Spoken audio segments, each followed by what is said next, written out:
Remember when he had all that trouble?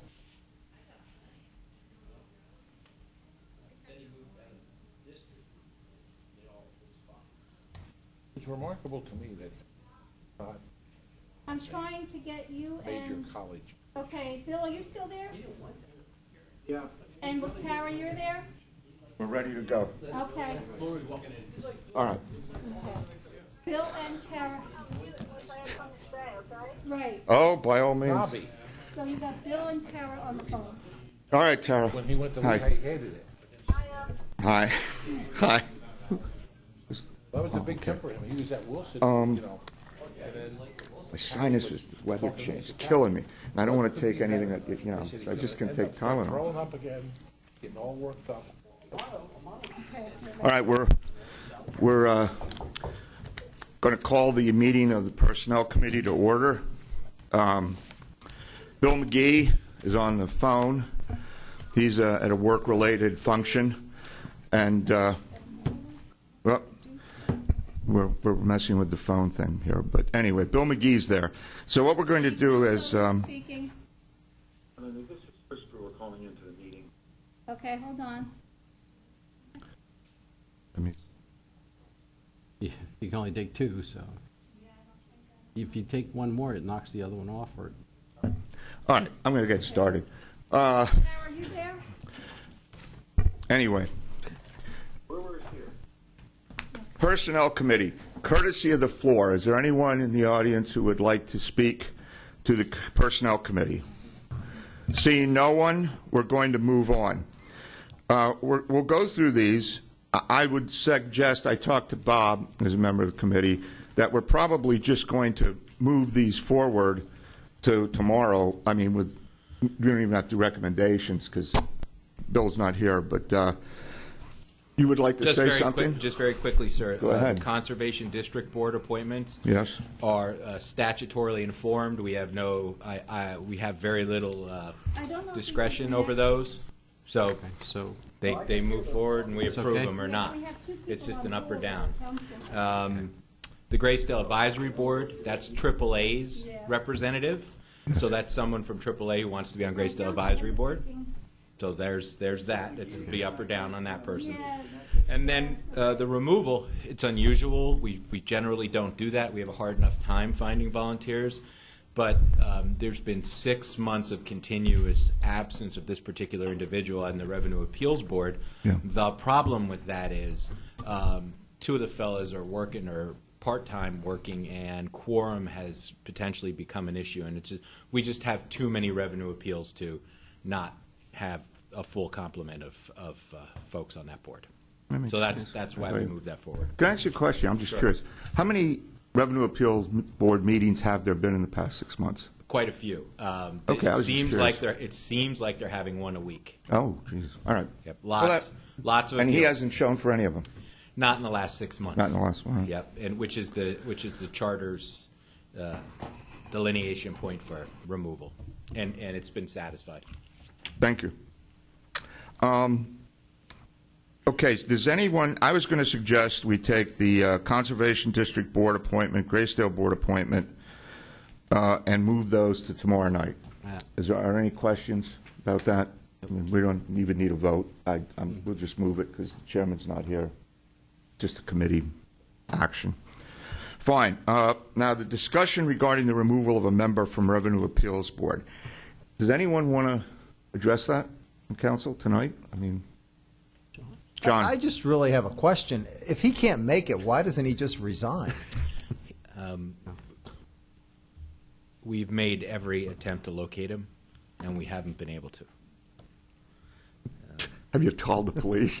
I mean, I'm serious. missing in No, we haven't, but we haven't been able to locate him. We do know they have a home in another state. That may be where that they answers are. that.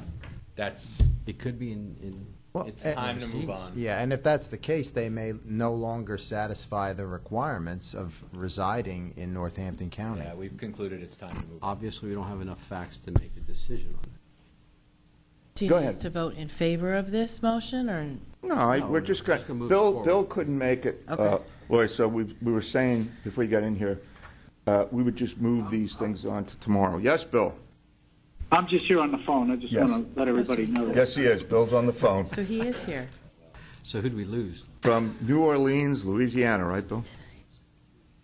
Mr. Dietz is going to fly him back tonight, I think. Okay, so should we just move this forward then to tomorrow night? Yes. Sounds good. Any other business for Personnel Committee meeting? Looks like not. Seeing none, call for adjournment. Move to adjourn. Second. I agree. We're adjourned. Okay, let's call the Finance Committee meeting into order. We've got a few things to do. Courtesy of the floor, anyone out there who would like to speak to committee? Seeing no one, we'll move on to the first order of business, the discussion regarding a county bond issue. Somebody from the administration, it is Mr. Barron. Good afternoon, members of council. As I've talked to, I think, each member of council individually about this, we're presenting as part of our 2019 budget. Hold off, Steve. Wait. Okay.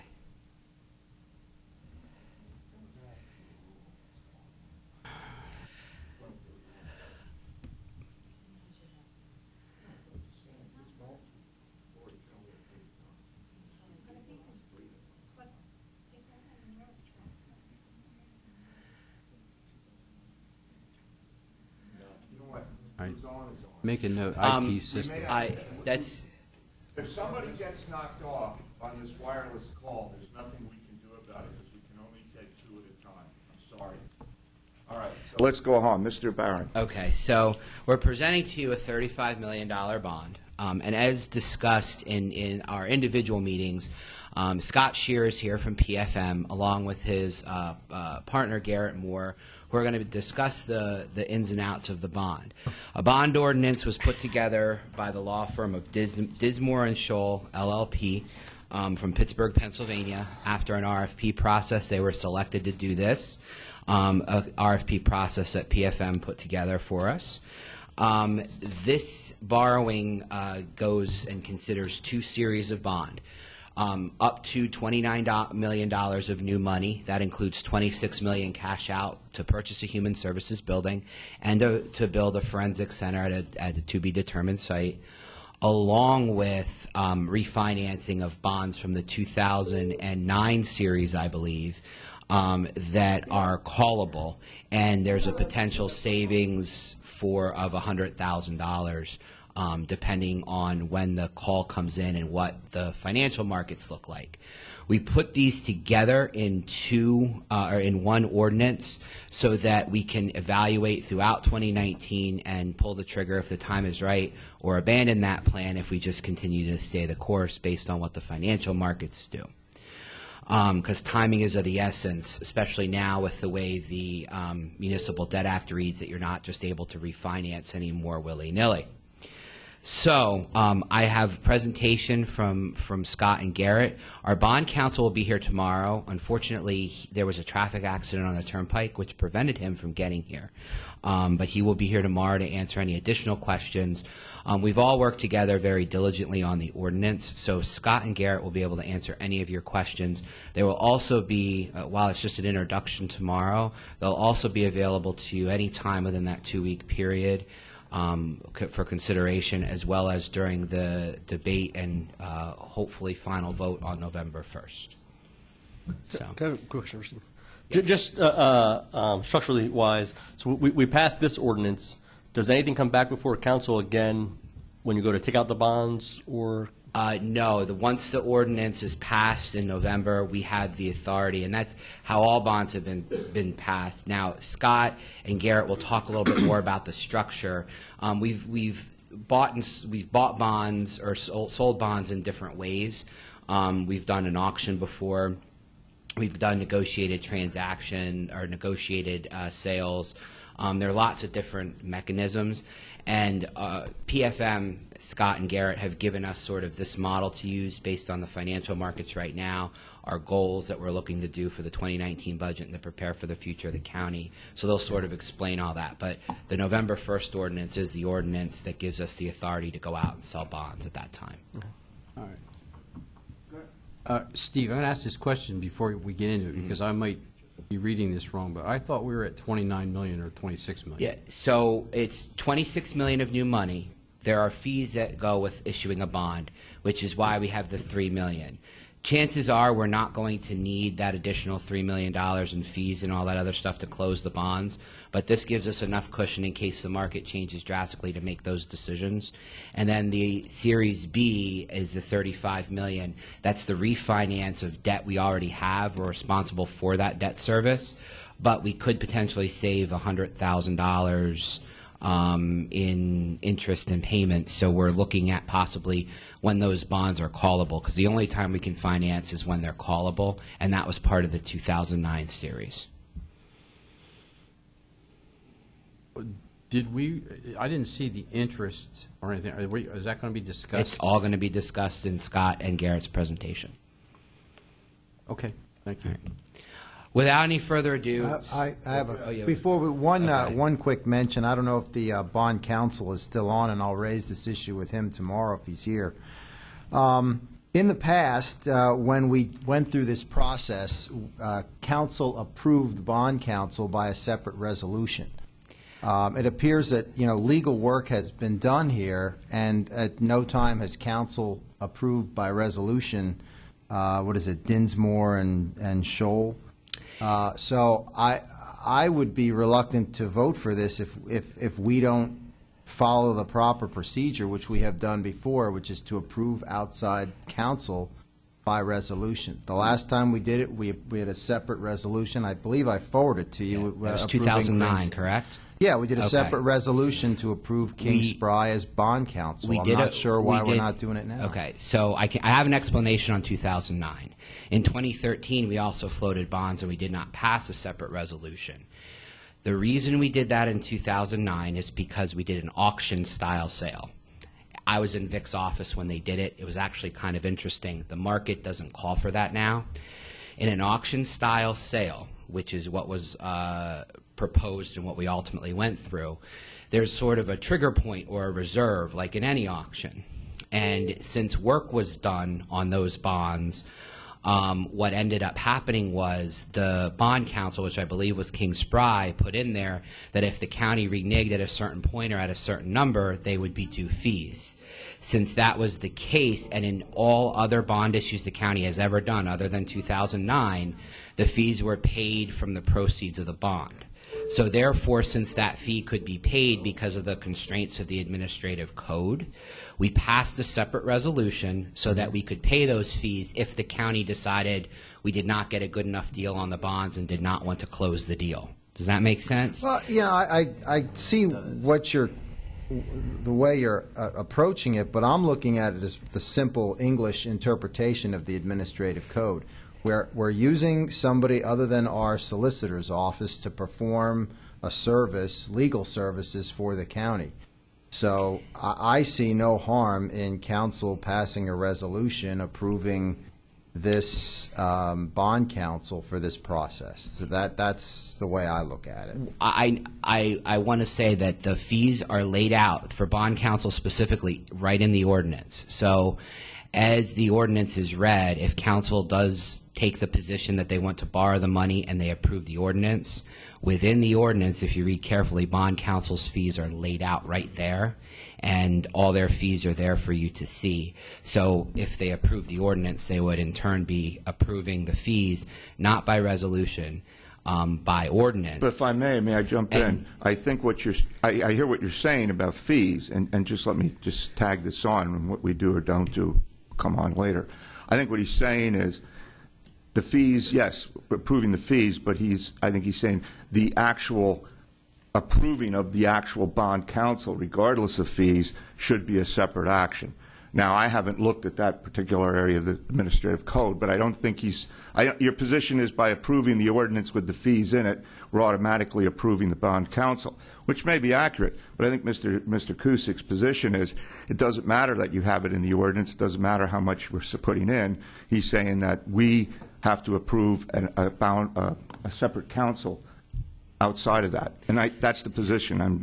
And I would just to answer your point, 2001, 2005, and 2013, we did not pass a separate resolution. The financial planner came in. They had bond counsel that they got through a separate RFP process, and that's how the council proceeded. I'm willing to entertain what council would like to do.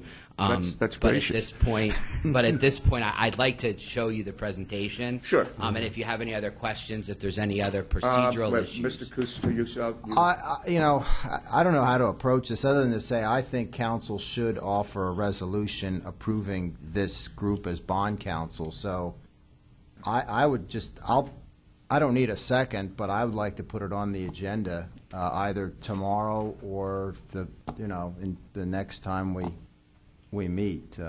We have a template. We have the one. All we got to do is replace King Spry with this outfit, and I have no objection to this group. And we did talk about it, and you showed me the RFP process that you went through. Yeah. But I think that it's somebody can always file a frivolous lawsuit to prevent your bond sale from going forward. My position is by council approving this, that's one less hurdle or potential pitfall that you're putting out there. Understood. As part of the process. Understood. I would advise everybody, look at your administrative code. There's a section about it, and if Mr. Kusick puts it forward, then we'll have a vote on it. It's pretty straightforward. Ms. Hefner. I just was going to say, I think we should have our solicitor give us some advice on this, and he's looking it up for me right now. Well, I have a question in between. Okay? Sure. Okay. That's Mr. Warner. Just one question, and I maybe I'm reading it wrong. It talked about the aggregate principal. Now that means that there's no lease fees in there. There's no interest rates, correct? So the interest rates are based on how we negotiate the transaction through what bank. Mr. Shearer will explain all that to you in his presentation. But it's not to exceed 29 of new money. Of new money. Now, here's the question. Okay, we're talking 35 million. If we do the Series B as well to refi.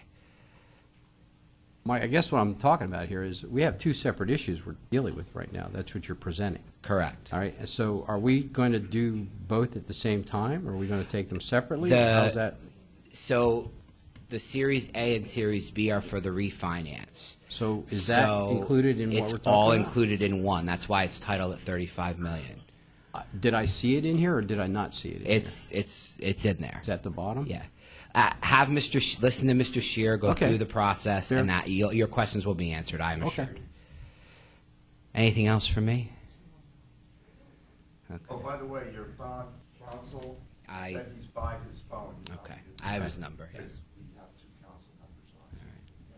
All right. So, are there any other questions right now for Mr. Barron or anyone else? Let's hear the presentation. That's fine. all right. So I'll ask Mr. Shearer to come up. He has his handouts for you, so you can follow along with him as he gives his presentation. Thank you. And so there's not that many of us. I mean, if you have a question or something, just feel free so we don't walk over each other. All right. Well, again, good afternoon. Scott Shearer with PFM. My colleague Thank you. Garrett Moore as well. So, yeah, what Garrett's passing around right now is what I'll walk through. And, again, don't hesitate to stop me if you have any questions, need me to back up. Happy to answer anything that you'd like for me to. So why don't we first start out with page 1, just real briefly, and we can get into this in more detail as well.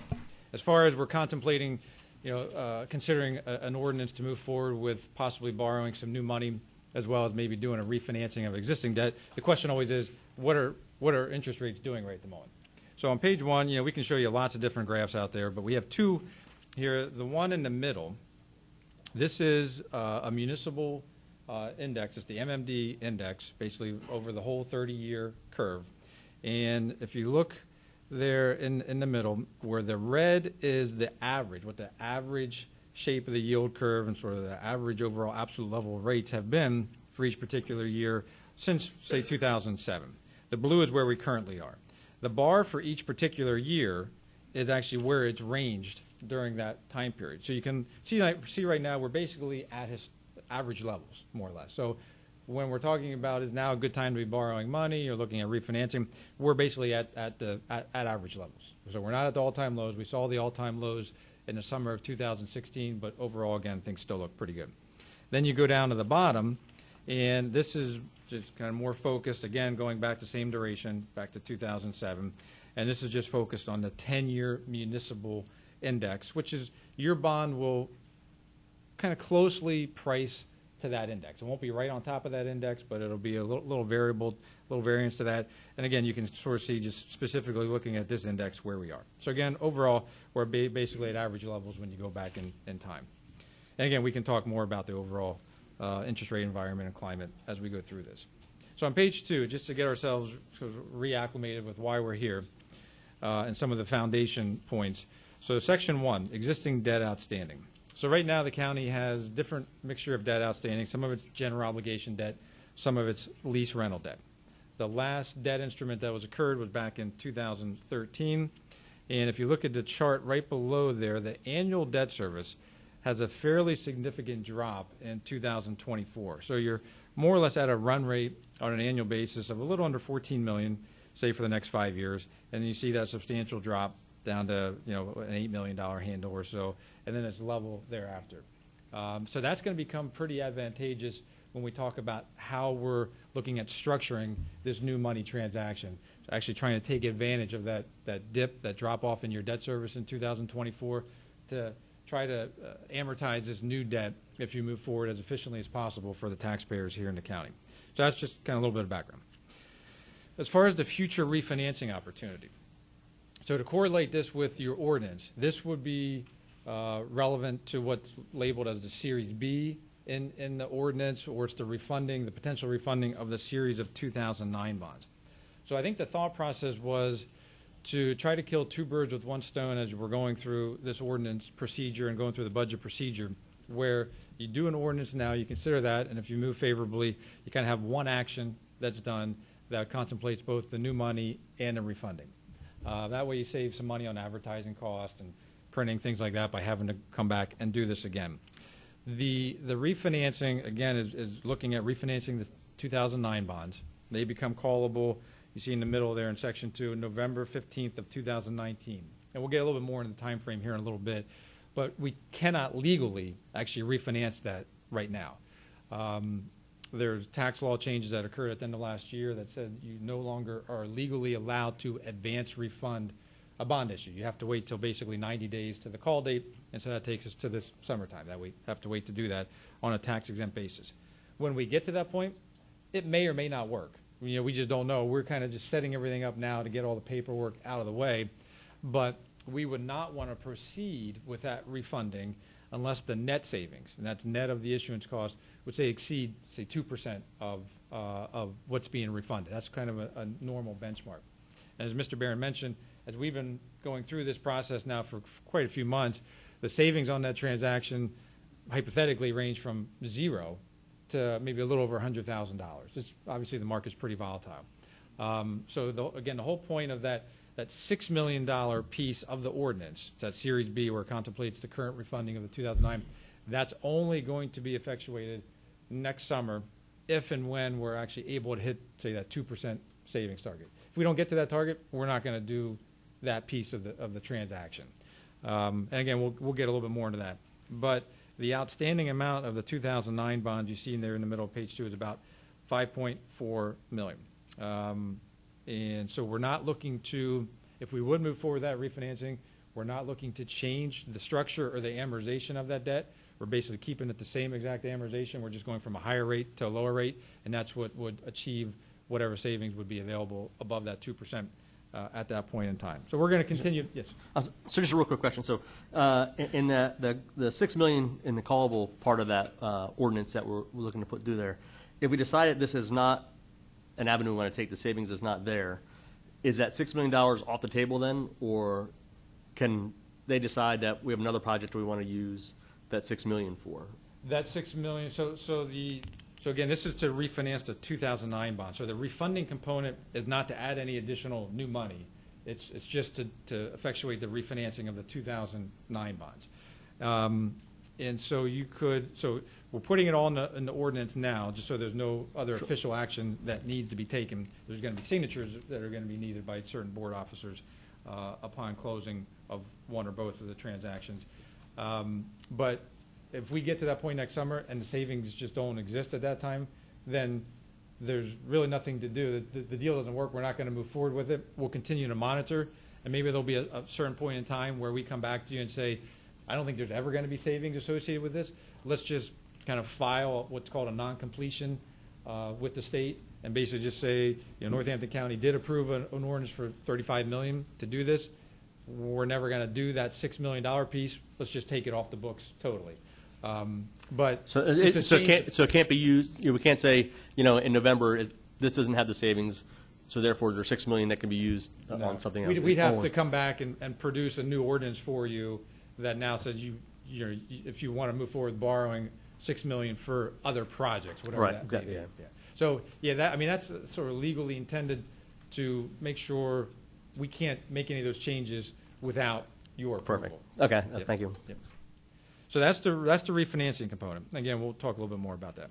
Then as far as the new money component of this, and that's the $29 million chunk of the ordinance that we were referring to earlier, or what we're calling the Series A, that is kind of made up of two different pieces. It's to fund the purchase of the Human Services Building down there in Section 3, about $14.5 million that we're looking to need to purchase that.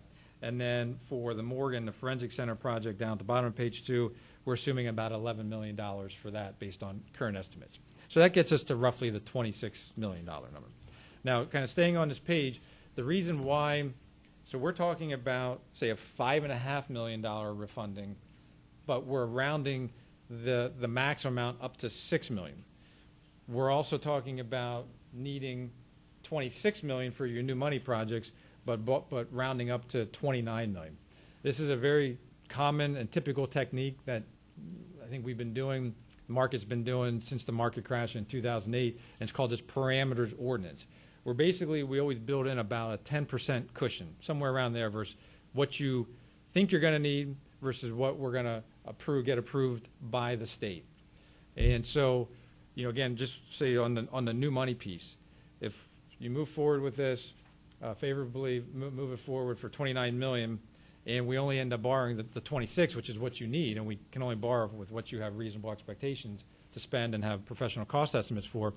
Ultimately, bond counsel is going to need to file that non-completion to the state as well, saying, hey, for this new money piece, Northampton County approved up to $29 million. We only borrowed $26 million, so erase that $3 million off the books, and that'll be done right after the pricing of that. So that's just, again, a very common structuring technique with the legal documents and the financial documents to increase the amount in these documents by about 10%. So, again, we can speak a little bit more to that, but just why you're kind of wondering why, well, if we only need $26 million, why does it say $29 million? And if we only need $5.5 million to refund those old bonds, why is it $6 million? It's for that purpose. So that's kind of high-level discussion. As far as sort of how all this fits in with the county's overall debt portfolio, on page 3, this is a high-level illustration or table of the county's existing debt. So you see in columns 2 through 5, that's your general obligation debt. And so we see in column 2, the one highlighted in yellow, the 2009 bonds. Then you have the 2012 taxable bonds and 2012B bonds and the 13B bonds. So the reason column 2 is highlighted, the 2009 bonds, because that's what we're focused on for the refinancing. So we just wanted to draw your attention to that. Then columns 6, 7, and 8 are the lease rental payments. So you have basically one little payment that occurred yet in 18. Then you have your guaranteed energy savings transaction from 2011. And then you have your capital lease, which is what we're eliminating here in column 5. And so we have column 8 highlighted as well, because that's kind of eliminating that lease to incur this new debt. So that's where in column 9, where you look at the annual debt service payments that the county owes, again, on a yearly basis. You see there in 2018 is about $14 million. And then it's mid $13 million handle for a couple of years, and then you see that substantial drop off in 2024, and then you're entirely out of debt in 2030, based on what you have on the books today. So that structure, your existing debt portfolio is going to become important on the next page. So on page 4, as we've been working with the administration on how best to structure this transaction, the most efficient for the taxpayers here in the county, there's kind of lots of different ways we can look at it. We sort of boiled it down to the 2 main options to look at, but I think from an economic standpoint, financial standpoint, the one that makes probably the most sense for the taxpayers here in the county. The blue section on page 4, this assumes sort of the standard 20-year level debt service structure, where you pay level principal and interest over a 20-year period. On the right-hand side, I guess it's the yellowish or goldish color, that's what we call the wraparound structure, where you have very little principal paid back, say in the first couple years, but then the majority of it's paid back once your other debt starts to drop off. Yes, question? Okay, before we go further, I was under the assumption we had a fixed interest rate. For the new debt? Yes, it will be a traditional fixed rate bond issue. And do we know, are you getting to that? We'll get to that. The short answer is we don't know yet. We're actually going to bid it out in a couple months. So it's ultimately going to be bid, and it's going to be based on the market. But it will be a traditional fixed rate bond issue. So there will be no variability in it. There's no swaps or anything else. It's very traditional fixed rate debt. So on page, well, just reiterating, this is going to be very traditional debt. It's very traditional debt that we're talking about. So in the blue, let's start with column 1 up top. So it's labeled option 1 with the blue banner, where it says amount available for projects. So we're solving for basically $26 million of new money, and again, it's roughly $15 million for the Human Services Building and basically $11 million for the morgue and the Forensic Center. So we see below, we break that out, $15 million, $11 million. The term's 20-year, level structure, total interest expense. If you don't refinance it or you don't pay it off earlier, over the life is about $12.1 million. And you see down in column 5 what that annual payment would be that the county would be obligated to pay for a 20-year period. It's about $1.9 million per year down in column 5. So that's sort of the one traditional structure. Then over to the right, go back up to the top in column 2. We labeled option 2. Again, we're solving for the $26 million, $15 million for the Human Services, $11 million for the Forensic Center. This is now an 11-year structure. It's considered a wraparound, where again we're sort of deferring some of the principal until the debt drops off significantly in 2024. So now, because it's a shorter structure, there's less interest expense you're going to pay over the life. So now it's about $8.2 million based on today's rates, as opposed to $12.1 million. So this wrap structure allows the county to incur this debt and fund these projects. Question, if I may. Yes. Downside on either option, let's say option 2 as opposed to option 1. I mean, you're going to save money. Is there a downside? You're going to save money not only on a total basis, total interest expense, but you're also, when you compare then columns 6 and column 8, when you look at the total debt service obligation, when you look at all your debt instruments together, the wraparound is lower as well. So they both have the same call features or the prepayment features, basically. So there's no difference there. I would say there's financially really no downside with the wrap structure, because the way your debt portfolio is currently structured, it allows you to, again, structure it so you have less interest expense over the life, and it's a lower annual payment. And sometimes we see wrap structures where it's a little bit different, where you might have a lower annual payment, but your total interest expense is much, much more, because you have to really push it out maybe 20 years or even longer. That's not the case here in Northampton. You're actually able to do it pretty efficiently. So I would say there's really no downside from my perspective. Thank you. If I may. Bill. Thank I you. mean, Bob. Okay. You look like Bill. That's even worse. Thank you. Oh. Okay, we're talking about borrowing the that. 15 million also? This is just the new money piece. This is $26 million. So this is the $26 million of new money is to cover the Human Services Building purchase for $15 million, plus $11 million, Okay. basically to fund the morgue. Okay, now here's my question, because I'm glad you said that. My understanding is we had money in the budget to pay for the Human Services Building, which means we're borrowing another 15 million. Steve?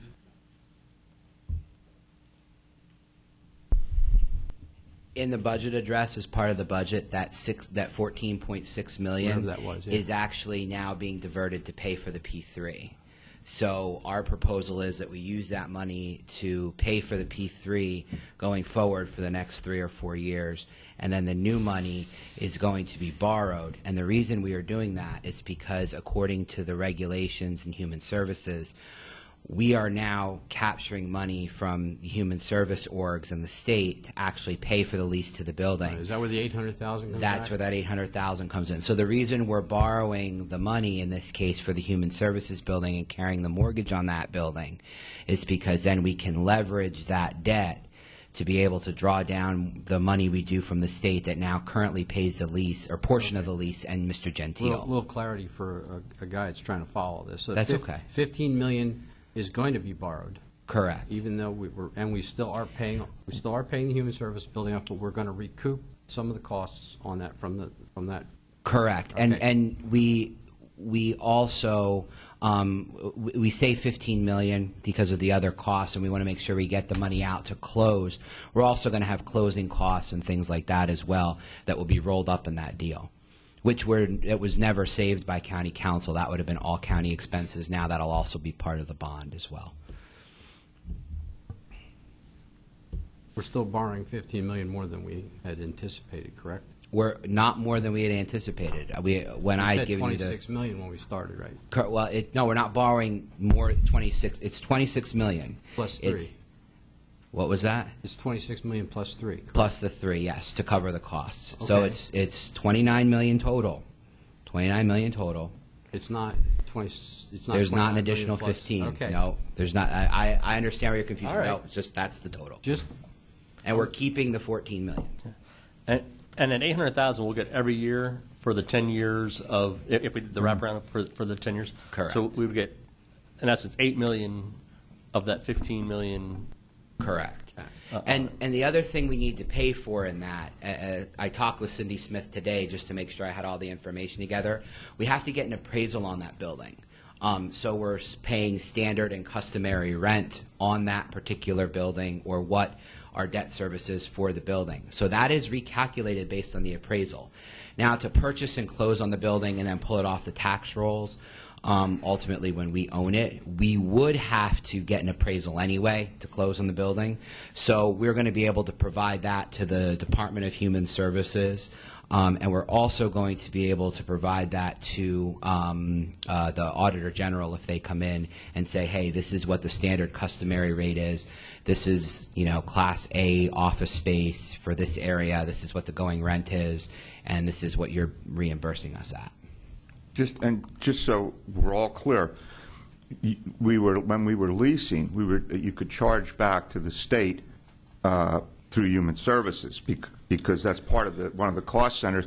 But when you're renting, even if we own the building, we're going to recoup because Fiscal Affairs will go in and they assess the maximum amount we can charge back for the use of the building.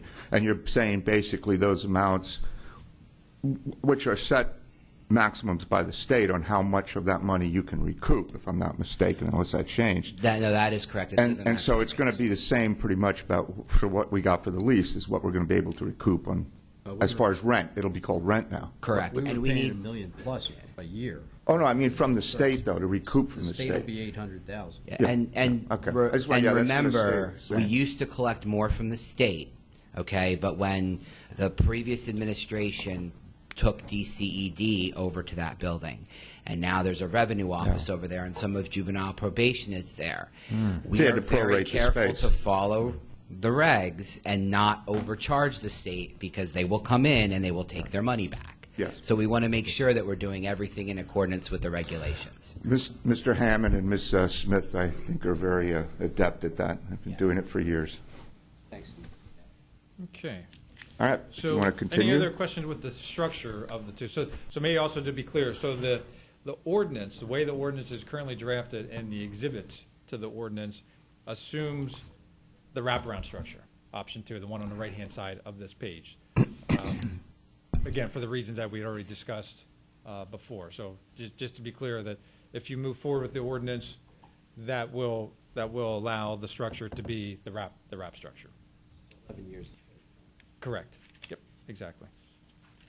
All right, so then, one of the things that was mentioned earlier on, if you go to page 5, so this is, we just wanted to lay out, these are what I guess I'll call not to exceed numbers from the sources and uses standpoint or from the fee standpoint. We just want to make sure everyone saw sort of where things stand at the moment. So right at the moment on page 5 under sources, basically going to be issuing $26 million and change based on this scenario. Under uses, we're assuming $26 million is going to be deposited into the construction fund account, if you will, the amount available to use towards the human services building and the forensic center. The underwriter's discount, that's paid to the investment banker, the bond underwriter. That's something, and we'll talk a little bit more when we get to the timeline, we're going to actually bid that out. Just like we put an RFP out for bond counsel, we're also going to put an RFP out for the bond underwriter or the investment banker as well, and ask for them to provide their fee or their commission as well as the interest rates. And again, that's going to be here in a few months, but just want to be clear that's going to be bid out. Then we have bond insurance, which sometimes is part of a transaction, sometimes it's not. With the county's real good credit rating, I highly doubt that's going to be needed here. So, we're assuming no bond insurance. We have the bond counsel fee that was through the RFP process. We have our fee, again, just estimated not to exceed number. We have the credit rating fee. We have various printing fees. You got to print all these various documents for the investors out there. A lot to do with that. The paying agent, which that's the bank that the county makes its semi-annual debt service payments to. There's a fee. And then we have some miscellaneous rounding or basically for expenses. And so those are the fees related to this transaction. Again, I guess I'll call these not to exceed fees. And then here we're assuming the transaction would close February 15th of 2019. Okay, before we go on then to the proposed Series A and B timelines, is there any questions on what he's said so far? If not, we'll just move on. Okay, I guess then you're ready to jump to the next section. Very good. So from a timing standpoint, let's talk about that a little bit. So on page 7, so here we are this afternoon for the Finance Committee meeting. Next line down, the introduction of the borrowing ordinance for tomorrow at 6:30. Thursday, November 1st would be the final reading of the ordinance. Then, again, later in November is when the whole team is going to be preparing a lot of the financing documents. In early December is when we propose to distribute the RFP to the investment banking firms. We'll also be going through the credit rating process at that point in time. We'd look to receive the credit rating in early January. The county seems to be very fine financial condition, so we don't expect much of any change there. Then in early January is when we look to receive the underwriter RFP responses. And based on which underwriting firm submits the best proposal, that's who we recommend moving forward with. And then we look to price the new money bonds. So that's basically the $26 million for the Forensic Center and the Human Services Building. We'd like to do that, say sometime mid-January, depending on the market, and then close in mid-February. Now, one of the reasons, sort of kind of a little background on this timing, number one, we thought it made a lot of sense to go through this process as you're going through the budget season right now. Kind of seemed to coincide nicely. And then also to move forward with the pricing where we actually lock in the fixed interest rate in January. Typically, we see in the municipal market a very good market in January because at that point in time, there's not a lot of bonds in the market. And we kind of call it the January effect where a lot of the investors, a lot of the investment bankers are still sleepy coming off the holidays, not a lot of supply or a lot of paper out in the market. And so if you get out kind of mid-January, since there's not a lot of deals out there, you get a lot more demand for it. Demand drives the interest rates down, which is what we want. So I think we have a Scribner's error. You have January 2018, and then at the bottom you have August 2018. I'm sorry, that should be January 2019. Okay. Yep. Yep, good catch. Good catch. So that's, again, looking to lock in the rates in January of 19 and close then February of 2019. Then we basically go a few months, not doing a whole lot, just kind of watching the market. And then if the refinancing, that Series B component, that $6 million, if it makes sense, if it's in the money, kind of achieving our target, then we'd look to price that component, say in July of next year, and then close about a month later. Again, if the savings aren't there, we're just not going to move forward with that component. And legally, through the ordinance, the only way we could issue that debt is to refinance the 2009 bond. That's the only permitted purpose for it. So we can't use it for anything else. And could you repeat the range that you said the savings need to be, or you would pass? You said the number before. Yeah, we won't want to proceed unless the net savings are greater than 2% of what's 2%. being refunded. Thank you. You're welcome. So any questions on the timeline? Okay, and then real briefly, this is just more background information. The rest of this handout just highlights the credit rating, the historical credit rating of the county. Again, it's very good credit rating. You actually have two ratings. You have Standard & Poor's. So there's basically three rating agencies in the nation: Standard & Poor's, Moody's, and Fitch.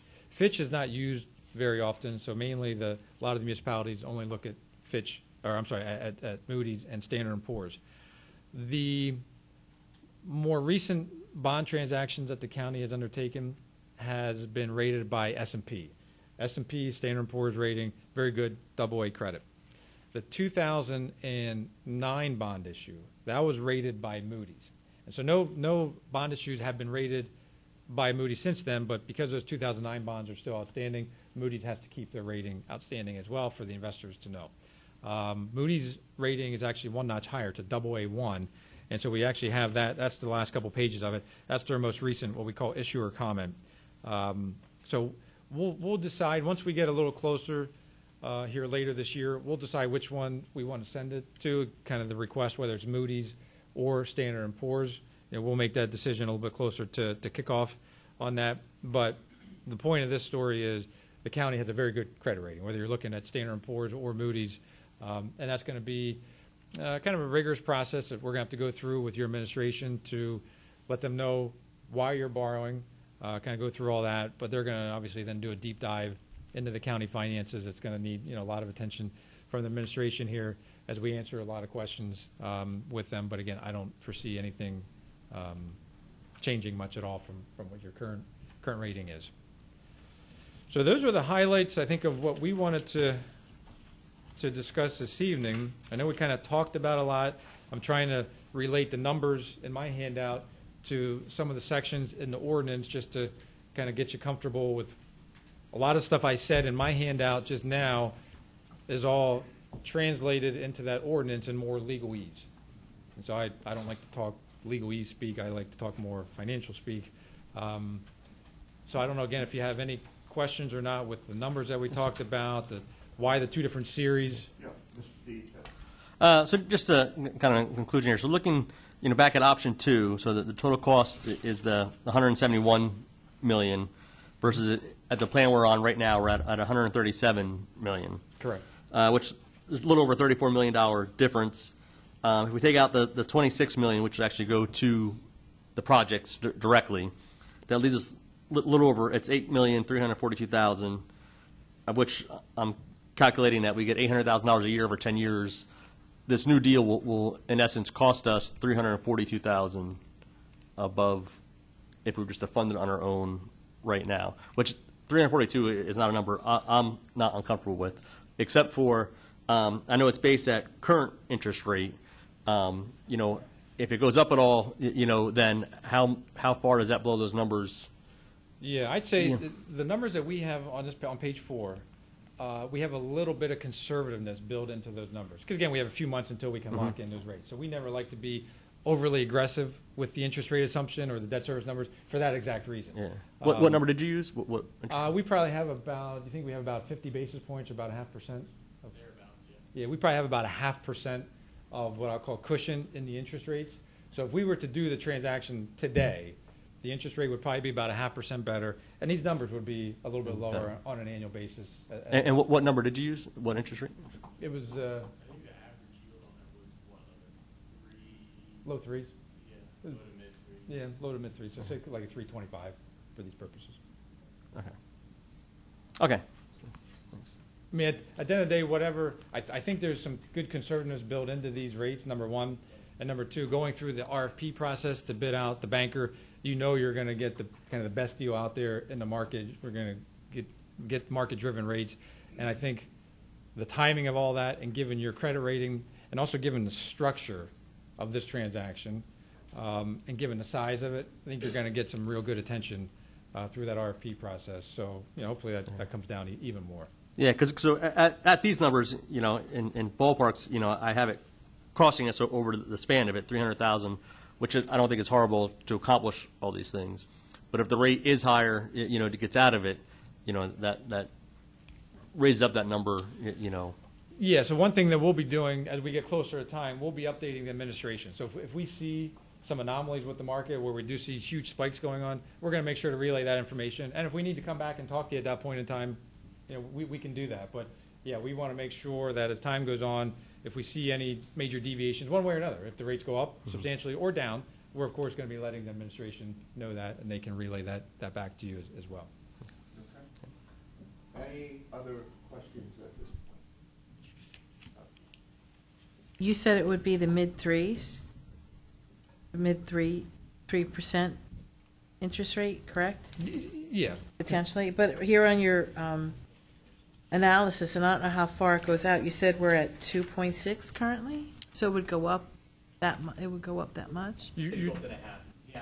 At us, just in case? Yeah, that's right. Yep, exactly. The other thing I forgot to mention, I didn't have it in his handout. So whenever there's you're contemplating a borrowing, one of the things that we have to do and your bond counsel has to do and administration is put together a lot of documents for the state for them to approve it. One of the documents that we need to put together is your borrowing base capacity. How much legally are you able to borrow? You just don't have a blank slate that you can just borrow as much as you want. There's calculations that we have to follow, and basically your legal limit to borrow is about $1 billion that you could borrow. Once if you move forward with the $26 million in new money for the Forensic Center and the Human Services Building, you're going to be up maybe close to $100 million. So you're going to be about at 1/10 of your legal capacity. So I just kind of wanted to reiterate that again, that you're also, not only is your debt structure, your annual debt service structure, you're in a good position because you have that drop off in 2024, but just from an overall debt load, you're on the low side when it comes to other municipalities and within the state and within the nation.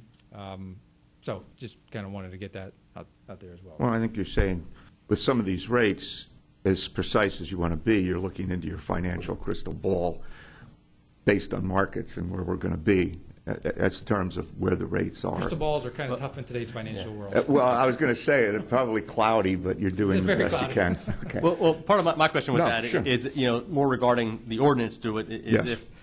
if we pass it with a cap of what the interest rate would be, because it blows these numbers out of proportion. It doesn't make sense. If we come back, we've approved them to take the loan out, and all of a sudden just say interest rates are 5%. Well, instead of it costing us $340,000 over, all things considered, it could cost us $2 million. Yeah. We don't want any surprises. No, yeah, exactly. Yeah. So. Just real quick, an opinion and then a question.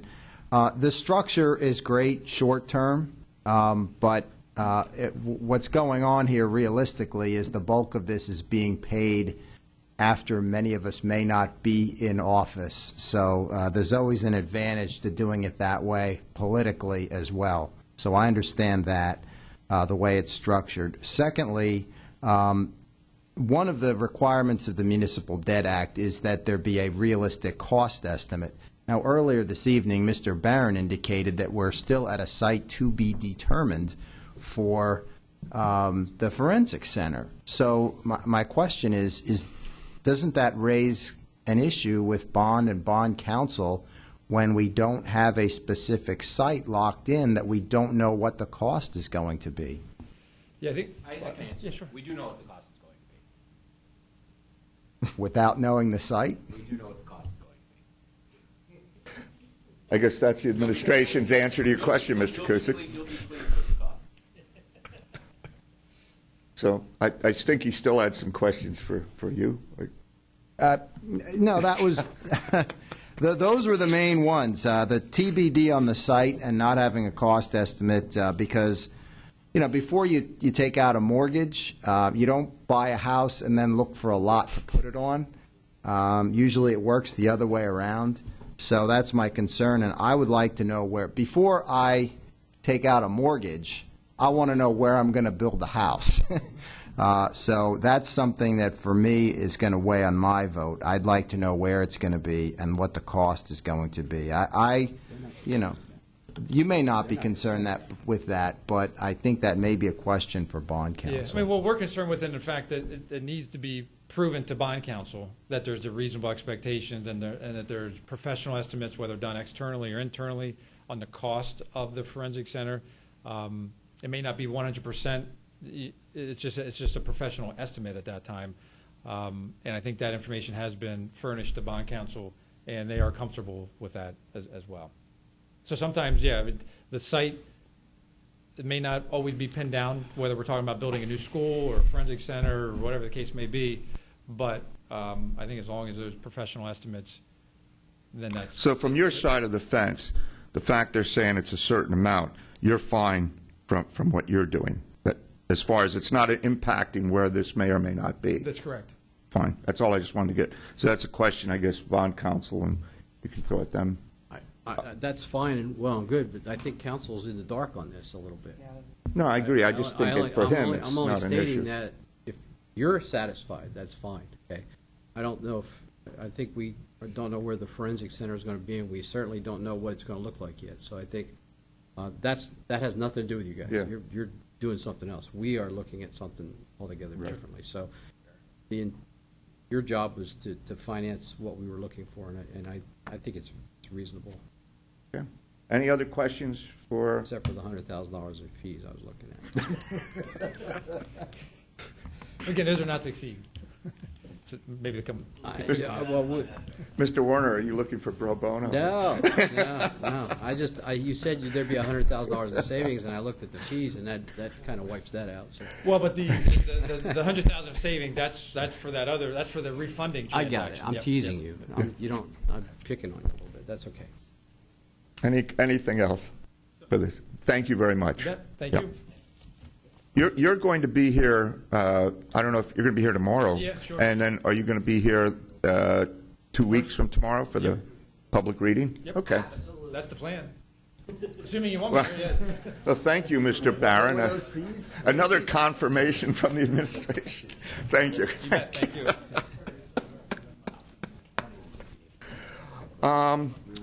Is there any, I think I said that. does the county want to speak to this yet at this meeting? Unless you don't have anything else for it. Does anyone on council have any more questions at the committee regarding the bond issue? I think Mrs. Ferraro does.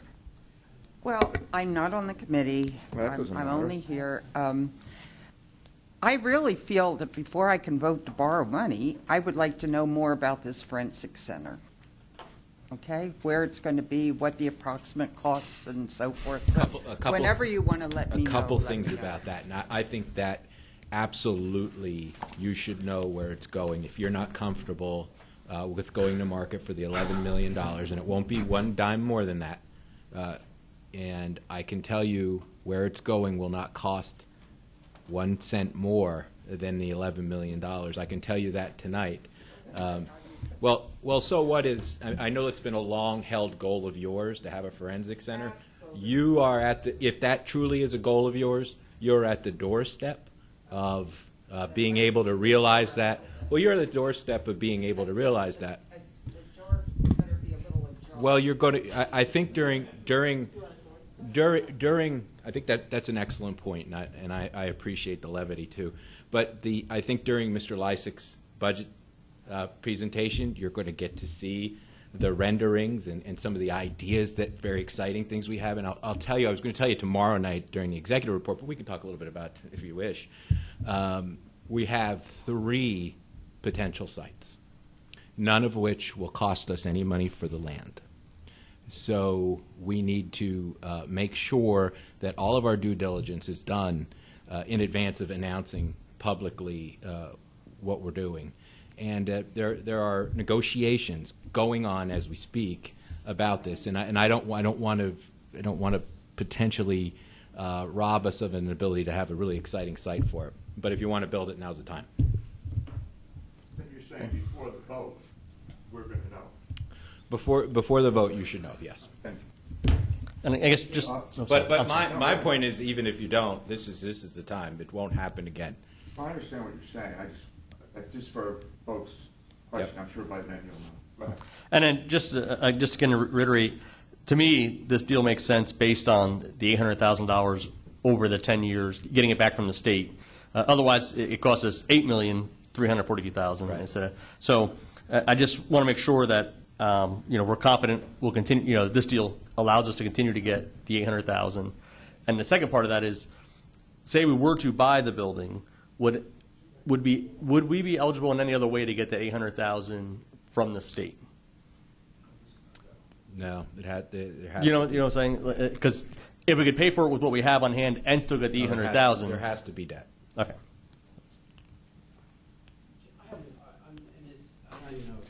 And you go. You just start talking. By moving the money from the Human Services Building to the P3 for the bridges, Mhm. I did hear that correctly. Yes. Is there any catches to that, moving that money to do that? Are we clear on, because isn't there a protocol to moving that into another area if we pass the budget? Yeah. When you pass the budget, but that money resided in the capital budget. So it's clear. It can move within the capital budget. Yep. Okay. Ms. Hefner. I just had a question going back to the idea of, if we're going to move this bond forward, do we have to have another resolution for the lawyers? Do we have to do that so that we make sure that it's clean? I intend to introduce that tomorrow night if we can put that on the agenda for new business.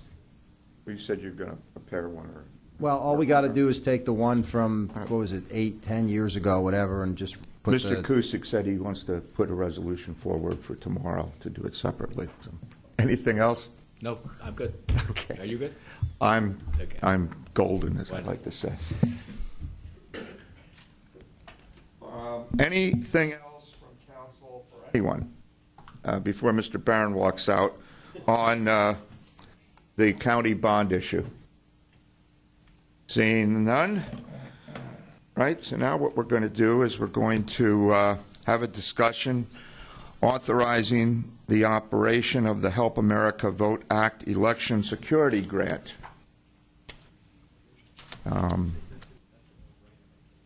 Sounds like it. It's Would you like to speak to that? The $341,969.77 is what the state is going to grant us. I signed it, indicating that, yes, we want to be on the rules, so. Do you is there any more? Do you think there's any more coming, or that's No. pretty much it? This is it. Was it? Did they proportion it amongst the counties? They did. Oh, so Did you get that? I think we sent that over. did we get it? Yeah. Sorry, I didn't see it. So I just okay. Thank No, you. there's no appeal process. Oh, There's- so this is what that's you're our getting. amount. Yep. Yeah, just to follow up, I believe Yes, there Chris. was something in the memo that indicated that if other counties refused, there could be some additional money that would Can't come imagine available. that happening. But I'll tell you, Let's hope. I promise you, if we get notice that other people have refused, we'll ask for more. I'm going to propose a resolution asking other counties to refuse, and I think I'll get a unanimous vote. Well, that's council's business.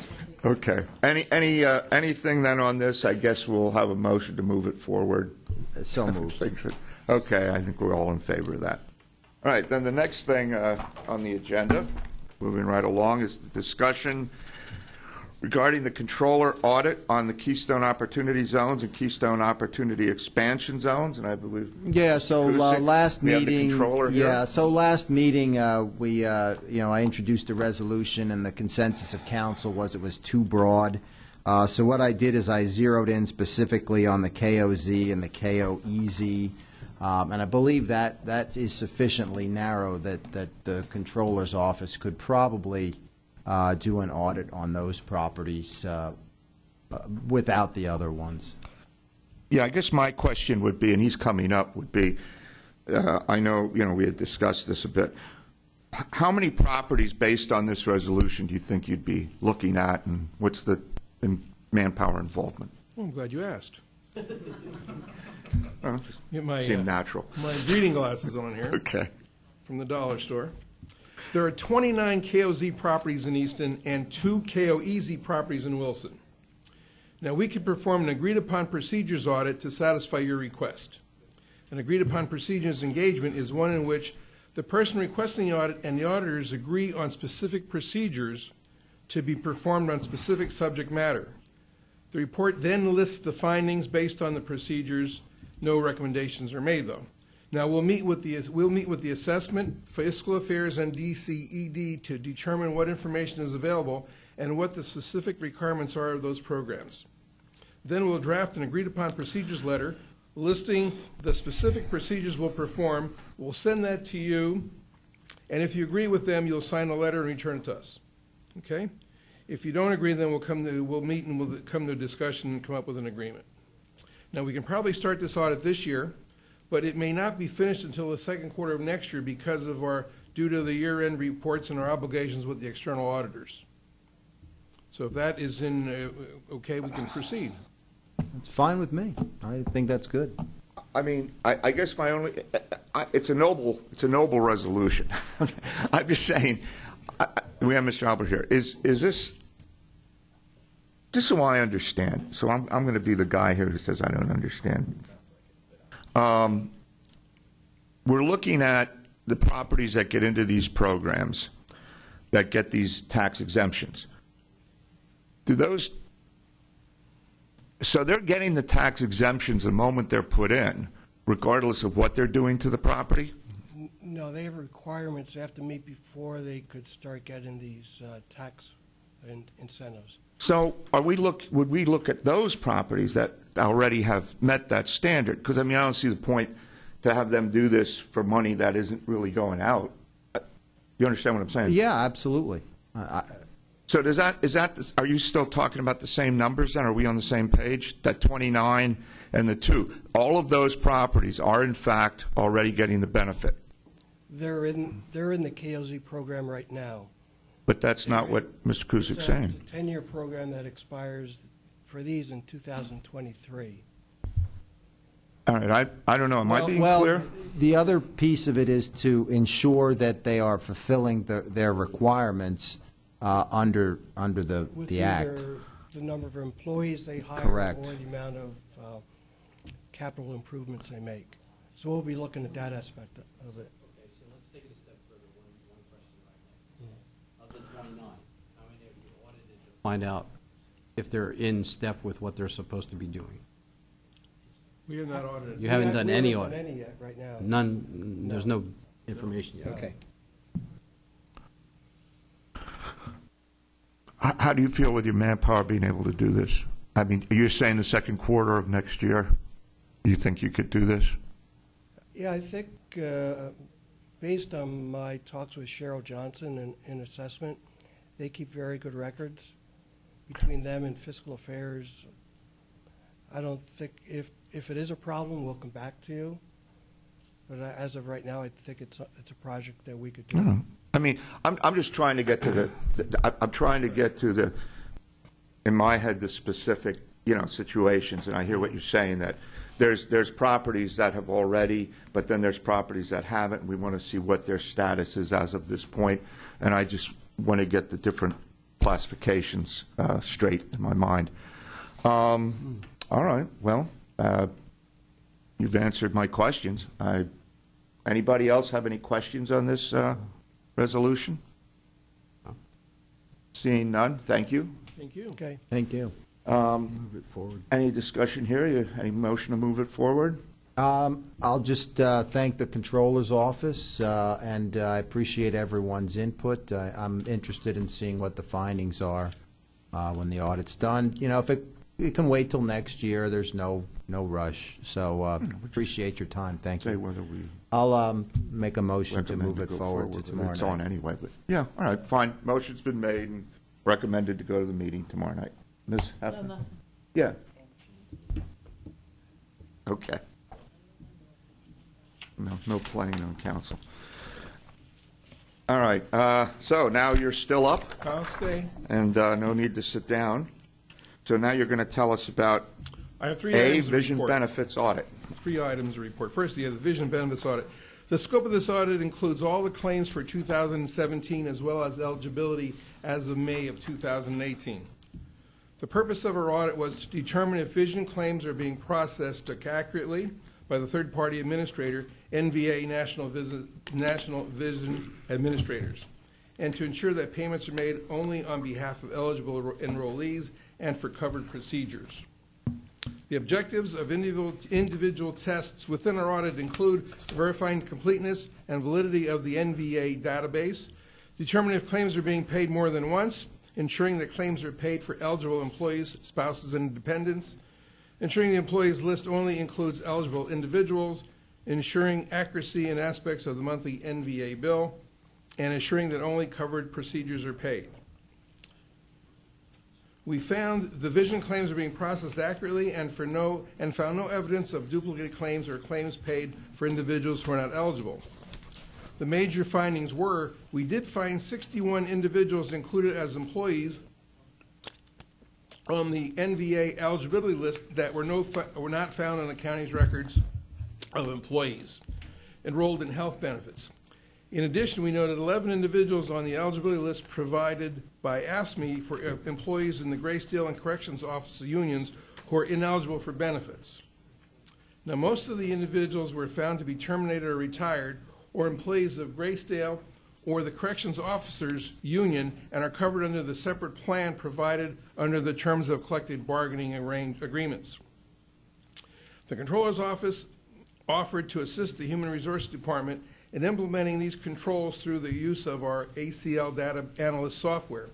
We would agree to perform electronic comparisons periodically between the electronic enrollees list and the county's record of eligible employees. We already do this with the medical and dental claims every 6 months. We also noted that NVA contract has been automatically renewed every year since 1983. Since that time, there have been many major changes to Article 13 of the county's administrative code, and as a result, the original contract is in violation of the code in a number of ways. Contract revisions are necessary. Elizabeth Kelly, Director of Human Resources, accepted our recommendations to develop procedures to review the eligibility list periodically to ensure accuracy. In addition, she'll work with NVA to obtain a contract amendment as soon as possible. That concludes the report on the first one. Are there any questions? Mr. Kusick? Would it be your recommendation that the contract be put out for bid as part of the process rather than just renegotiate? Administration. Well, I think it's good procedure to, put these things out to RFP from time to time. That's just my thought, but I would agree with that. And also, is there a software issue that they would like to talk about? Well, we have a special software, the ACL, Yeah.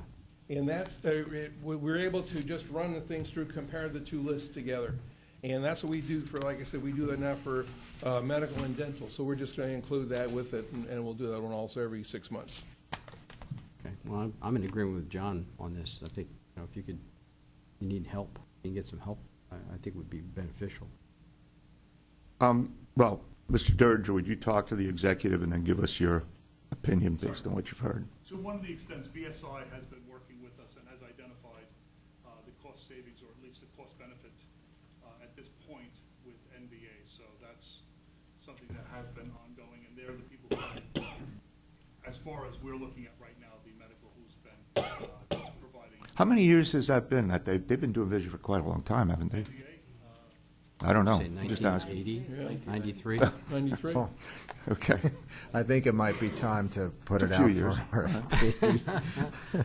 Okay, well, then I guess we'll move on to your next audit, Mr. Sporsky, the Okay. jail commissary. The next one is Oh, boy. there is a review of the jail commissary. This is the new State Department of Corrections rule that requires this review to be done annually. There are 4 items reviewed. The first is to determine if inmates are being charged the correct amount for items purchased from the commissary. Our findings show they are. Second is determine if inmates are signing their order slips acknowledging receipt of what they ordered, and our findings shows that all receipts reviewed have signatures. The third is to determine if grievance resolution efforts by Keefe. Keefe is the vendor who provides the kiosk at the commissary, are monitored by jail personnel. Our findings show the grievance resolution reports are not being provided to the jail, and therefore grievances are not being monitored. And finally, to determine if the inmates' telephone calls are in line with FCC rate caps, and we found inmates are being charged phone rates that are compliant with FCC guidelines. That concludes that report. Are there any questions on this report? I guess the only one where there was a concern was the grievance Grievances. reports. That, and I would assume that's going to be reviewed. I'm sure. We all take these audit reports, both the administration and the council, to heart. All right, you want to do the next one? Okay, the last one is a review of the Sarah Manchin hotel tax. Every year, or I'm not sure, this was done for the year 2015. Now, we determine what we do when we do these reviews for the hotel taxes. We determine if they're using the latest version of the remittance form and that the form is fully complete and in a proper and accurate manner. We determine if late payment penalties are assessed for delinquent payments and collection is in a timely manner by the Revenue Division. And we determine if taxable revenues, exempt revenues, and taxes due are reported as accurate. To do this, we review their financial records, their daily reports, weekly reports, and financial statements. Now, in the case of the Sarah Manchin, we found that they use an outdated version of the remittance form for all 24 months. They remitted 2 payments that include miscalculations for the tax and remitted incorrect amounts to the county. In 22 of the 24 months, the remittance form was not submitted by the 20th of the month. And in 8 months, taxable revenue per their financial records calculated by the auditor was greater than the revenue reported to the county. Based on our findings, we determined that Sarah Manchin owes the county $545.12 in unpaid taxes and interest, and they are sent a bill. Any questions? I guess that's it. I just want to say, I want to thank you, for the work you've done since you were appointed. I really appreciate you and your staff. I think you've stepped in, and quite frankly, I've had opportunity to be in front of a lot of controllers, and with no disrespect to anybody in the past, I think you're very straightforward. You do the task at hand. There's no hint of any bias or partisanship. I just want to give you I just want to say I think you're doing a great job, very professional job. Thank you. The staff Not that you need it from me. The staff makes it easy. I'm working with a great staff. And, especially with Paul filling in, because when I started, and was it 2 months after I started, the audit manager retired. So we had to do some shuffling around, and Paul took over. Well, no, but the other one, Frank Kendall, retired. Yeah, Frank's been here a long time. But so. I'm not going to say anything. Okay. Sharing contest. There you go. Thank you. All right. Nothing else for the controller. Thank you very much. Thank you. Any other new business under the Finance Committee? It was an interesting meeting. A lot. Seeing none, call for adjournment. Adjourn, right? Yes? Mr. Werner gave you adjournment. Well, we have 5 minutes, and then we can, 5 minutes. we can jump into the next He one. can actually get his meeting started early. It would be nice. Yeah, it would. Okay. We did. We anticipated. We had an anticipation. It's only going to be 15 minutes. Michael's got it down pat. Scott's got